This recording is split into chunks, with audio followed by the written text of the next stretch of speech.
భారతదేశం డెమోక్రసీలో ప్రజలు చాలా ఇంటెలిజెంట్. భారతదేశం యొక్క విశిష్టత మనం చూస్తే ప్రతి ఒక్కడికి ఒకే ఓటు ఉంటుంది. ఓటేసినాక 5 ఏళ్లు భరించాల్సి వస్తుంది. 5 ఏళ్ల తర్వాత చరిత్ర తిరగ రాస్తా ఉంటారు. కొన్ని దగ్గర 10 ఏళ్లు కూడా పడతా ఉంది. అయితే ఇది చూసినప్పుడు కులాల పేరుతో, మతాల పేరుతో, ప్రాంతాల పేరుతో కొంతమంది మోసపోయే పరిస్థితులు కూడా ఉంటారు.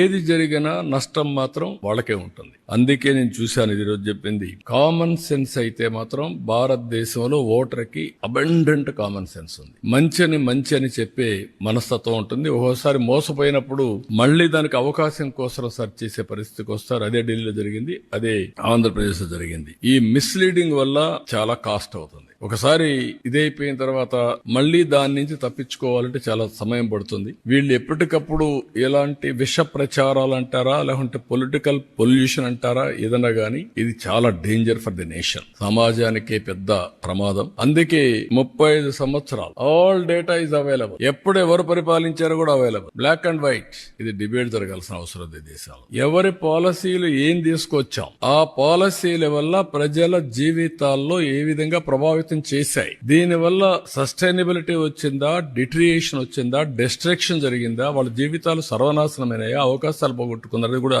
చర్చ జరగాల్సిన అవసరం ఉంది. ఆ చర్చ ఈ 30 ఏళ్లుగా జరిగితే ఈచ్ పొలిటికల్ పార్టీ కాంట్రిబ్యూషన్ వాళ్ళ స్టేక్ హోల్డర్స్ కి. నా కాంట్రిబ్యూషన్ ఏంటి ఆంధ్రప్రదేశ్ కి, లేకుంటే ఇంకొక ఆయన వచ్చిన 5 ఏళ్ళు ఆయన కాంట్రిబ్యూషన్ ఏంటి, ఇంకొక ఆయన 10 ఏళ్ళు ఉంటే ఆయన కాంట్రిబ్యూషన్ ఏంటి, ఏం జరిగింది, ఇవన్నీ చర్చ జరగాల్సిన అవసరం ఉంది. ఒక బాధ్యత కలిగినటువంటి రాజకీయ పార్టీలుగా బాధ్యతతో ప్రవర్తించే మనందరం ఎలక్షన్ మేనిఫెస్టోలో చెప్పాం కాబట్టి రాష్ట్రాన్ని ఏం చేసినా పర్వాలేదు, నేను గెలిస్తే చాలు అనే, నేను ఎన్నిసార్లు మోసం చేస్తాను, అబద్ధాలు చెప్తాను, ఫేక్ న్యూస్ ఇస్తాను, ఇష్టానుసారంగా మాట్లాడతానంటే అది కరెక్ట్ కాదు. అందుకే ప్రజల్లో కూడా ఒక చైతన్యం రావాలని మనస్ఫూర్తిగా కోరుకుంటున్నాం.